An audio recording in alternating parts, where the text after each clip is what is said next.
Intelligent Building 6. ភ្លើងបំភ្លឺ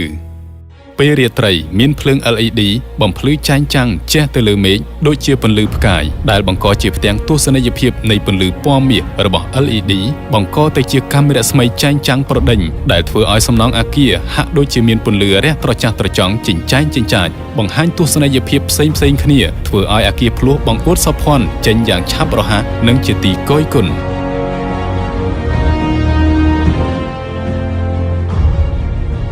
កាំរស្មីពន្លឺ LED បានផ្ដុំគ្នាចេញជារូបរាងទង់ជ័យនិងរូបសញ្ញានិមិត្តរូបរបស់ជាតិរត់ប្រដេញជុំវិញអគារដែលសបញ្ជាក់ជាអគារដ៏ខ្ពស់ជាងគេបំផុតនៅកម្ពុជា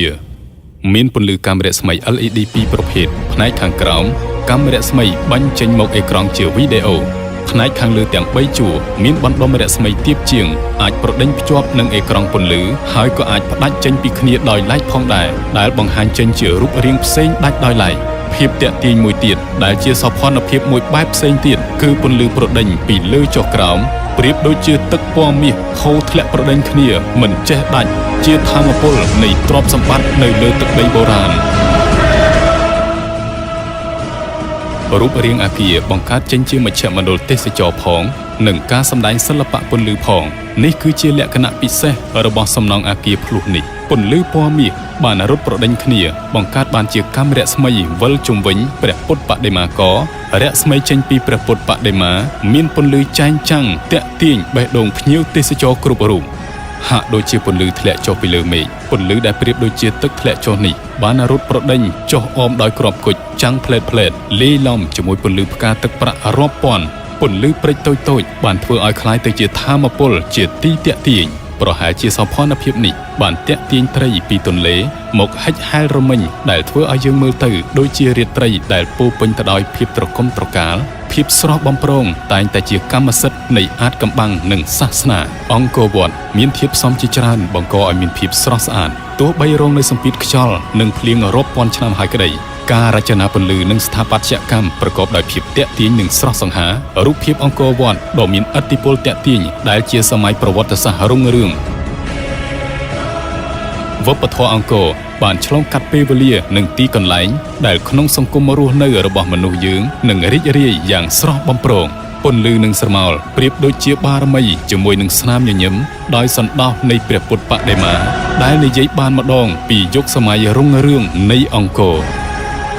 កម្ពុជាបានឆ្លងកាត់សម័យកាលថ្មីមួយនៃឧត្តមភាពអភិវឌ្ឍនិងវឌ្ឍនភាពសេដ្ឋកិច្ចថ្ងៃនេះអគារភ្លោះពាណិជ្ជកម្មពិភពលោកថៃប៊ុនរុងបានក្លាយចេញពី Extended Hall Paris និងបានប្រែក្លាយជាម៉ាកយីហោថ្មីតាមរយៈពន្លឺនិងស្រមោលដែលរត់រមិញប្រកាលប្រដេញគ្នាតាមចង្វាក់ពន្លឺនីមួយៗឆ្ពោះទៅលើមេឃពន្លឺនៃភាពអស្ចារ្យនិងការត្រឡប់មកវិញនៃជីវភាពរុងរឿងកាលពីសម័យបុរាណកាលបច្ចុប្បន្នកម្ពុជាក្រោមការដឹកនាំដោយគតិបណ្ឌិតរាជរដ្ឋាភិបាលសម្ដេចតេជោហ៊ុនសែនដែលមានចំនួនប្រជាពលរដ្ឋ16លាននាក់ទទួលបាននូវស្ថិរភាពសង្គមវឌ្ឍនភាពសេដ្ឋកិច្ចប្រជាពលរដ្ឋរស់នៅប្រកបដោយការងារនិងសន្តិភាពឈានឆ្ពោះទៅមុខទៅដល់គោលដៅជាប្រទេសទំនើបនាពេលអនាគតកម្ពុជាទទួលបានកើនភ្ញៀវទេសចរការប្រមូលផ្ដុំគ្រប់ដៃគូអាជីវកម្មគ្រប់ការវិនិយោគប្រកបដោយវិជ្ជាជីវៈនាំមុខគេនិងទទួលបានការគាំទ្រការជួយជ្រោមជ្រែងពីបណ្ដាប្រទេសអន្តរជាតិជាមិត្តការចូលរួមក្នុងសកម្មភាពថ្នាក់តំបន់បានផ្ដួចផ្ដើមឲ្យមានផលប្រយោជន៍ដល់សហគមន៍ហើយសមិទ្ធផលធំនឹងប្រកាសខ្លួនឡើងនៅចំពោះមុខយើងទាំងអស់គ្នាភ្នំពេញប្រទេសកម្ពុជានឹងក្លាយទៅជាតំបន់វិនិយោគសម្រាប់អ្នកវិនិយោគសកលហើយអនាគតរបស់អាស៊ានគឺភ្នំពេញប្រទេសកម្ពុជាហេតុដូច្នេះហើយដោយក្តីស្រឡាញ់មាតុប្រទេសថៃប៊ុនរុងគ្រប់រួមជាមួយនឹងក្រុមអភិវឌ្ឍន៍ដ៏ល្បីនៅម៉ាកាវគឺស៊ីនជៀនយីគ្រប់បានចាប់ដៃគ្នាបង្កើតមុខមាត់ថ្មីនៃទីក្រុងភ្នំពេញគឺអគារភ្លោះពាណិជ្ជកម្មពិភពលោកថៃប៊ុនរុងហើយទីក្រុងលំដាប់ថ្នាក់ពិភពលោកនឹងបង្ហាញខ្លួនចំពោះមុខយើង